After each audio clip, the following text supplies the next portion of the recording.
নাহমাদুহু ওয়া নুসাল্লি আলা রাসূলিহিল কারীম আম্মা বা'দ। তথাকথিত সুন্নিরা কত জঘন্য এবং এরা কতটা খিয়ানতকারী সেটা একটু লক্ষ্য করুন। তারা আমার বক্তব্য কাটছাঁট করে ছেড়েছে। দেখুন কি কারসাজি এরা পারে।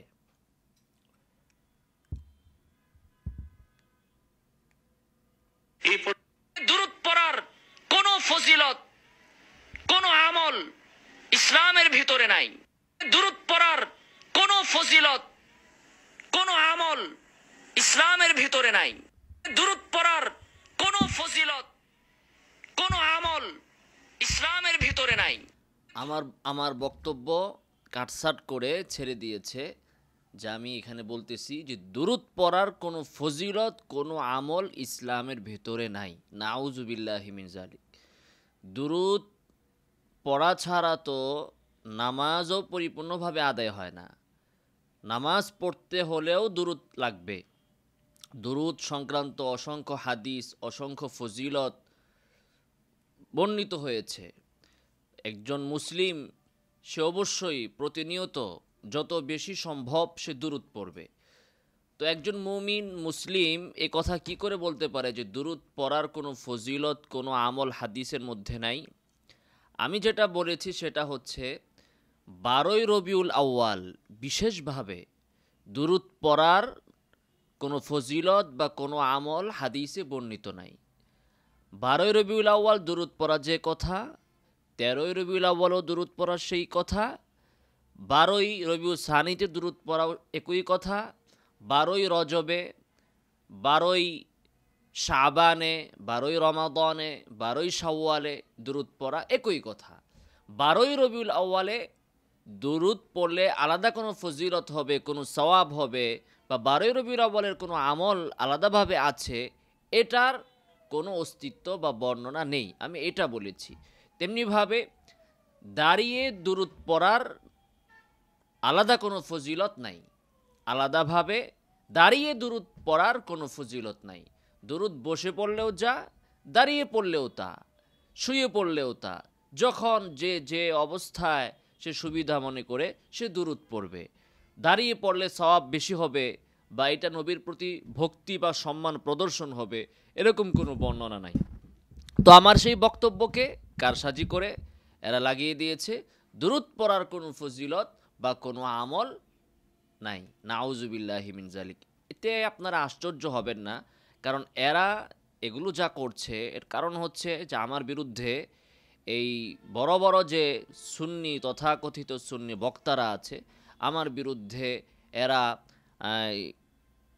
প্রায় শতাধিক ইউটিউবারকে লাগিয়ে দিয়েছে।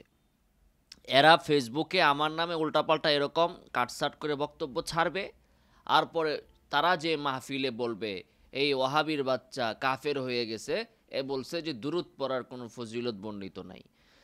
এই নীতি এরা এদের আকাবিরদের থেকে শিখেছে। এদের আকাবির ছিল আহমদ রেজা খান বেল্লভী।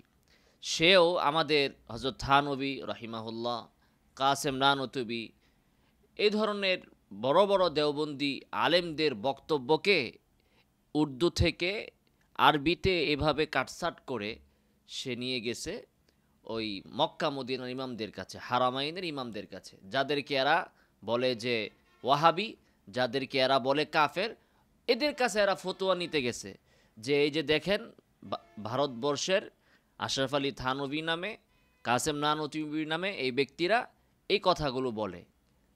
তো এটা শুনে হারামাইনের ইমামগণ বললেন যে নাউজুবিল্লাহি মিন যালিক, এই ধরনের কথা বললে তো নির্ঘাত সে কাফের হয়ে যাবে। কারণ কথাটা সে ওইভাবে আমার মতো কাটছাট করে বানিয়ে নিয়ে গেছে যে কি ওনারা নাকি বলেন যে রাসূল সাল্লাল্লাহু আলাইহি ওয়াসাল্লামের জ্ঞান আর একজন সাধারণ মানুষের জ্ঞান, এমনকি একজন পাগলের জ্ঞান সমান। আল্লাহ রাসূল সাল্লাল্লাহু আলাইহি সাল্লামের জ্ঞান থেকে ইবলিসের জ্ঞান অনেক বেশি ছিল, রাসূল সাল্লাল্লাহু আলাইহি সাল্লামের এলেম থেকে ইবলিসের এলেম অনেক বেশি ছিল। এইভাবে ওনাদের কথার আগা মাথা বাদ দিয়ে কাটছাট করে হারামাইনের ইমামদের কাছে নিয়ে গেল। তো হারামাইনের ইমামরা এটা দেখে বললেন যে আমরা তো আর উর্দু জানি না, তো আপনি আরবিতে আমাদেরকে যেটা লিখে দিয়েছেন এতটুকু পড়ে এই কথা যদি কেউ বলে বা এই ধরনের বিশ্বাস যদি কেউ পোষণ করে তো সে নির্ঘাত কাফের।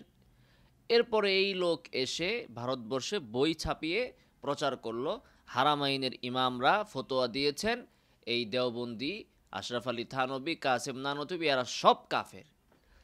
পরে ওলামায়ে দেওবন্দ তারা আবার তাদের বক্তব্যের পূর্ণ বিবরণ সহ ওনাদের কাছে নিয়ে দেখিয়েছেন যে আমরা আসলে এমনটা বলেছি, এমনটা নয়, আমাদের বক্তব্যকে এখানে কাটছাট করে অপব্যাখ্যা করা হয়েছে, উদ্দেশ্য প্রণোদিতভাবে এখানে বিভ্রান্তি সৃষ্টি করে ফতোয়া নেওয়া হয়েছে। তখন হারামাইনের ইমামগণ বলেছেন যে না, আপনারা যা বলেছেন এটাই সঠিক বলেছেন। এই কথা বললে তো কাফের হওয়া দূরের কথা, বরং আপনারা যা বলেছেন, যা বিশ্বাস করছেন সেটাই আমাদের বিশ্বাস। তো এই হচ্ছে এই পীরের অবস্থা। তাহলে মুরিদদের অবস্থা কি হবে বলাই বাহুল্য। অতএব বিভ্রান্ত হবেন না এদের কথায়।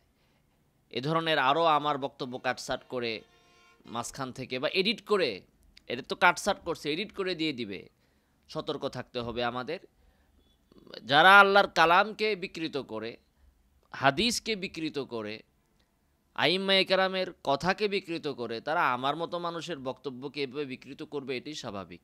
আল্লাহ তাআলা আমাদেরকে এদের চক্রান্ত থেকে হেফাজত করুন। আমিন ওয়া আখিরু দাওয়ানা আলহামদুলিল্লাহি রাব্বিল আলামিন।